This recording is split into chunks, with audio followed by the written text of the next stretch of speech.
Tak seperti film horor biasa yang mengandalkan jumpscare, Hotel Sakura menghadirkan nuansa atmosferik yang kuat dan menyajikan horor psikologis yang terasa perlahan namun menghantui. Nama, Sakura, dalam judul mungkin mengingatkan kita pada keindahan bunga khas Jepang, tapi dalam konteks film ini, justru menjadi simbol kontradiktif. Setting utamanya adalah hotel tua peninggalan era pendudukan Jepang yang menyimpan trauma masa silam dan kisah tragis yang berbalut dendam. Film bergenre horor supranatural berlatar sejarah ini menjanjikan pengalaman sinematik yang mencekam dan emosional, memadukan teror tak kasat mata dengan narasi kelam dari masa penjajahan.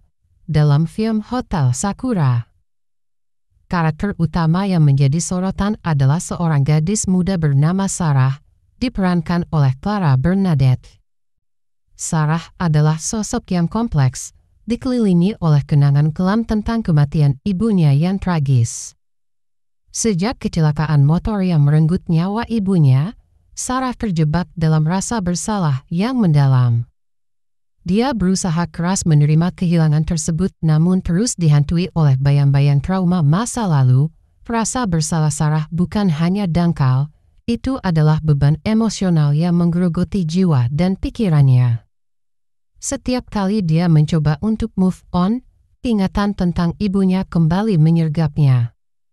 Hal ini menjalankan peranan penting dalam cerita, menggambarkan sisi kelam dari psikologi seorang remaja yang kehilangan orang terkasih.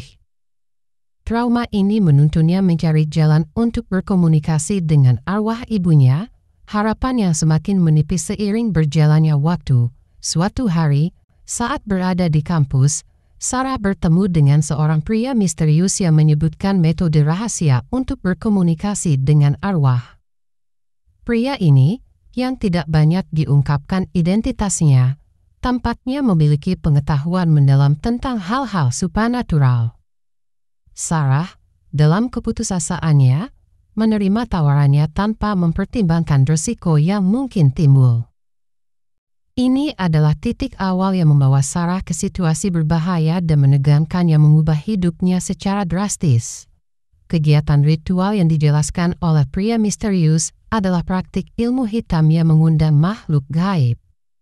Ritual tersebut menjadi jalan bagi Sarah untuk mencoba memanggil arwah ibunya. Namun, tanpa disadari, tindakan ini membuka gerbang ke dunia lain yang dipenuhi oleh teror. Poin penting dari film ini adalah interaksi antara dunia manusia dan dunia supranatural yang seringkali berujung pada konsekuensi yang sangat berat. Hantu Setsuko merupakan hantu yang berdasarkan kisah nyata yang diangkat dalam film. Hantu yang mengganggu Sarah bernama Setsuko. Setsuko dihadirkan sebagai sosok hantu Jepang yang sudah menjadi legenda urban di daerah Semarang. Kehadiran Setsuko menciptakan suasana misterius dan mencekam, serta menambah elemen horor yang akan menguji ketahanan mental Sarah. Hantu ini bukan hanya sekedar makhluk menakutkan, tetapi juga menjadi simbol dari ketidakpuasan dan beban emosional yang terus membayangi Sarah. Setelah terlibat dalam ritual tersebut, hidup Sarah mulai berubah menjadi mimpi buruk. Teror yang dialaminya adalah konsekuensi dari intervensi yang tidak semestinya terhadap dunia gaib. Hal ini menjadi inti dari pesan film, bahwa tidak semua yang tampak bisa memberikan harapan akan membawa hasil positif. Teror yang dia hadapi tidak hanya fisik, tetapi juga psikologis, menggambarkan dampak mendalam dari mencari sesuatu yang seharusnya dibiarkan pergi. Clara Bernadette, yang memerankan Sarah, adalah seorang aktris yang tengah naik daun di industri film Indonesia. Dengan kemampuan akting yang mumpuni, Clara berhasil menunjukkan kedalaman emosional karakter yang dibawanya. Peran ini menjadi tantangan tersendiri bagi dia, karena harus menampilkan nuansa trauma dan rasa bersalah yang intens. Keberhasilan Clara dalam membawa karakter Sarah menjadi salah satu daya tarik utama dari film ini. Karakter Sarah yang diperankan oleh Clara tidak hanya sekadar gadis yang lemah. Dia digambarkan sebagai sosok yang bertekad kuat untuk menemukan jalan keluar dari rasa sakitnya. Dalam perjalanan cerita, dia menunjukkan perkembangan karakter yang cukup signifikan, dari seorang gadis yang terjebak dalam kesedihan menjadi seseorang yang berusaha menghadapi realita. Ketegangan yang dibangkitkan oleh karakter ini menjadi salah satu bagian kunci dalam menghidupkan cerita, alih-alih menakut-nakuti lewat kejutan visual. Hotel Sakura tampaknya lebih memilih jalan sunyi, horor yang dibangun dari atmosfer mencekam. Mulai dari koridor remang-remang, suara pintu tua yang berdecit, hingga lorong hotel yang tampak tak berujung, semuanya menciptakan rasa tidak nyaman yang terus menekan psikologis penonton. Karakternya bukan korban biasa. Salah satu kekuatan Hotel Sakura adalah karakterisasinya. Para tokoh dalam film ini bukan sekadar korban yang lari dari hantu, melainkan manusia dengan latar belakang dan konflik batin yang kuat.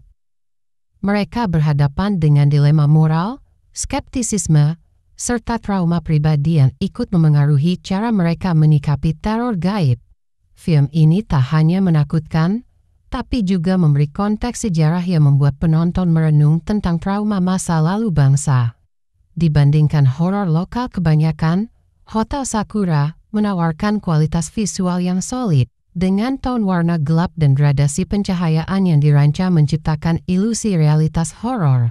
Elemen-elemen seperti suara lirih, bayangan samar di sudut layar, dan pencahayaan kelam menjadi kekuatan utama dalam menciptakan ketegangan psikologis. Bukan hanya ketakutan instan yang ditawarkan, tetapi rasa was-was yang terus membekas bahkan setelah film usai. Salah satu karakter paling mencolok adalah Setsuko, hantu asal Jepang yang diperankan secara memukau oleh Cindy Huang. Penampilannya tidak hanya menyeramkan secara visual, tetapi juga menyimpan kedalaman emosi yang mengejutkan. Latar belakang karakternya yang diliputi trauma masa perang dan luka batin memberikan nuansa kemanusiaan yang jarang ditemukan dalam karakter hantu. Rasa takut bercampur dengan rasa iba, menciptakan dilema emosional yang kompleks bagi penonton. Salah satu adegan paling menegangkan adalah saat karakter Sarah memasuki lorong gelap di hotel tua. Adegan ini tidak hanya berhasil memunculkan ketegangan maksimal, tetapi juga menonjolkan kekuatan sinematografi dalam membangun suasana. Menariknya, lokasi syuting film ini adalah hotel tua di Semarang yang konon memiliki sejarah kelam sejak masa penjajahan Belanda dan Jepang. Fakta bahwa hotel tersebut benar-benar ada menambah lapisan realisme yang memperkuat nuansa horor dalam film. Bahkan, dikabarkan tim produksi mengalami gangguan spiritual selama proses syuting berlangsung, yang semakin menegaskan aura mistis lokasi tersebut. Keunggulan utama Hotel Sakura terletak pada kemampuannya menggabungkan unsur sejarah dengan elemen horor. Cerita tidak hanya berpusat pada teror makhluk halus, tetapi juga menyelami tragedi masa lalu, khususnya kekejaman masa penjajahan Jepang. Salah satu subplot menampilkan prajurit Jepang yang memilih harakiri karena tidak menerima kenyataan kekalahan Jepang terhadap sekutu. Unsur ini memberikan dimensi historis dan emosional yang memperkaya narasi film. Namun demikian, terdapat beberapa kekurangan dalam aspek penyajian cerita. Beberapa alur plot, terutama menjelang akhir film, terasa diselesaikan secara tergesa-gesa. Beberapa penonton mungkin merasa bingung karena konflik yang semestinya dapat digali lebih dalam justru diselesaikan secara cepat. Hal ini kemungkinan disebabkan oleh durasi film yang terbatas, yakni hanya 1 jam 40 menit.